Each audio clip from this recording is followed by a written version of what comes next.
Welcome to the deep dive. Today we're heading high into the Himalayas, metaphorically speaking, of course. To Mirror Lake or Roopkund. Exactly. It looks, stunning, a remote glacial lake, but it's also got this really unsettling background. A mix of chilling legends and some genuinely weird phenomena reported even today. Yeah, so we've looked into a lot of stuff, old stories, scientific reports, documented encounters, And our mission, really, is to try and understand what makes Roopkund so strange. to sort of peel back the layers, see if we can separate the myth from Yeah. whatever might be really happening there. It's fascinating how the old tales and the modern reports seem to almost echo each other. It really is. You've got folklore and what looks like real data kind of weaving together. It's perplexing, so we want to try and navigate that and give you a clearer picture of this whole enigma. Okay, so let's start with the big one, the core legend, the cursed pilgrimage. This goes way back, right, 9th century. Yeah, 9th century. A royal group led by a Queen Jamuna. And the story goes, she was, let's just say, not happy with her husband, the king. Understatement. He was involved with a pregnant concubine. And Queen Jamuna, in her rage. The legend says she had the concubine drown. Right there in Roopkund Lake. Horrifying. And this act supposedly triggered a curse. The dying concubine cursed the lake itself. To do what exactly? To reflect death back at anyone who looked in, and to steal their warmth. Steal their warmth. That feels fitting somehow, given what happened. It's a powerful image. Vengeance, loss, cold, all tied together in the curse. And the curse didn't wait, did it? The story says a massive blizzard hit almost immediately. Wiped out the whole royal party, trapped them, killed them. And then centuries pass, the ice melts back a bit, and what do people find? Skeletons, hundreds of them, all around the lake. Which seems to, confirm the old story for many. And the descriptions of the remains are, well, they're gruesome. Clutching their skulls, some accounts say, like in agony. Yes, and flash frozen, almost perfectly preserved in their final moments of terror. That image is just incredibly potent. It's no wonder the story persists. Absolutely. That detail, the skulls, the freezing, it adds this sort of supernatural preservation element to it all. It's captured imaginations for generations. Okay, so fast forward to now. Does Roopkund still feel cursed? Well, people certainly report strange things. Modern accounts. These death reflections you hear about. Exactly. People looking into the water and seeing, well, not just their reflection. What do they see? Things like their own corpse, sometimes decayed, sometimes just bones. That's deeply disturbing. And it gets weirder, shadowy figures pulling their reflection down, or distorted baby faces appearing in the water. Baby faces. That echoes the drowned concubine story, right? Her unborn child. It resonates very strongly, yes. It makes you wonder, is it the power of suggestion in a place with such a dark past? Or is something else going on? That's the question, isn't it? And it's not just visions. There's physical stuff, too. This medical study from 2018. Ah, yes, that was quite startling. It found that touching the water could cause 4th-degree frostbite. In how long? It was incredibly fast, wasn't it? 11 seconds. Just 11 seconds of contact. That's not normal frostbite. Not at all. And the damage itself was strained. Ice crystals forming in the veins. That looked like tiny handprints. I remember reading that. Yes, exactly. Tiny handprints. How do you explain that scientifically? It's baffling. It just adds to the whole creepy vibe. And there was more. Autopsies on some victims found a specific type of algae in their lungs. An algae only found. Only found in Roopkund Lake itself, which points to a direct interaction with the lake environment right at the end. Okay, so visions, instant frostbite, shaped like hands, unique algae. What else? Well, then there's the whispering ice. Whispering ice? What's that? Seismographs near the lake have picked up sounds from beneath the ice. Not just creaking and groaning, like actual sounds. Sounds described as being like voices, voice-like patterns. You're kidding? What are they supposed to be saying? The reports mention phrases like, come see how cold love can be. Oh, come on. And things like, she waits for you under the mirror. That's chilling. Actual voice-like sounds from under a frozen lake. Well, the researchers noted acoustic signatures similar to human vocal frequencies. Whether they were voices, that's the unsettling part. It definitely blurs the lines. It really does. Yeah. So with all this going on, it's maybe not surprising some expeditions have gone wrong. Tragically, yes. There are documented cases. Like Dr. Anjali Rao in 2006. the anthropologist. That's one of the most prominent. Yeah, she put a camera down into the water. And the footage. Initially, apparently normal. Lake bed, murky water. But then, hundreds of preserved corpses, standing upright, eyes open. Oh my God. Seriously. According to the account, yes. And then, a figure appeared. Like a woman in royal clothes. Queen Jamuna, or something representing her. Possibly.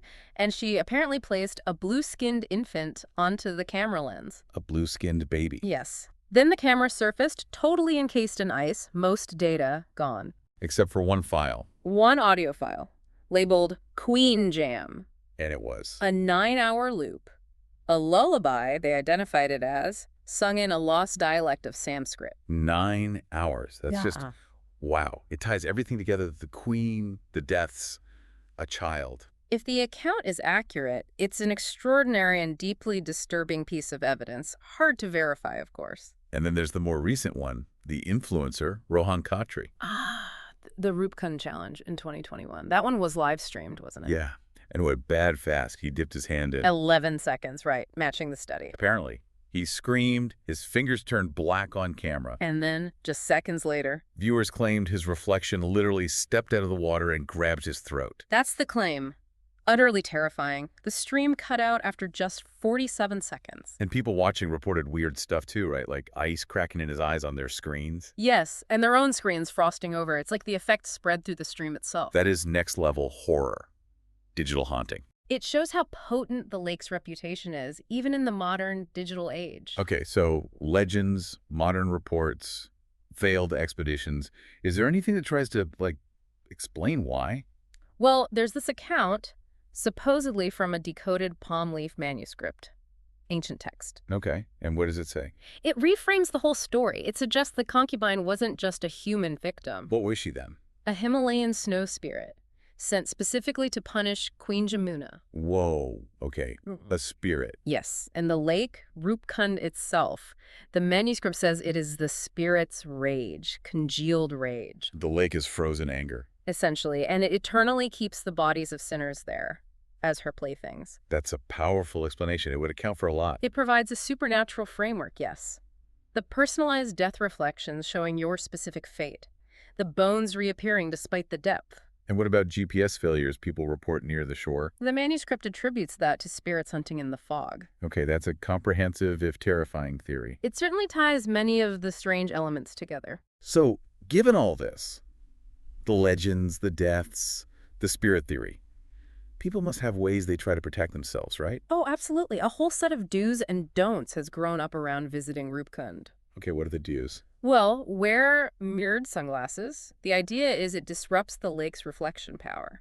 Makes sense in a way. Like Block the reflection. Carry a silver needle.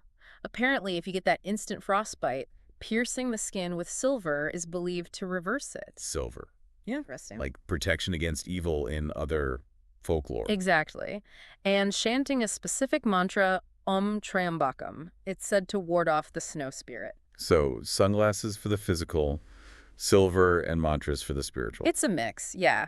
Practical meets mystical. All right, what about the don'ts? What should you avoid doing? Don't take photos. Why not? The belief is the camera might capture.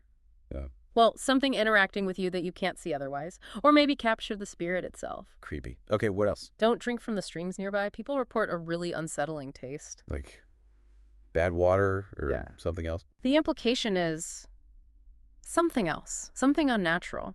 Got it. Avoid the water. Any other don'ts? Yes, and this one's odd.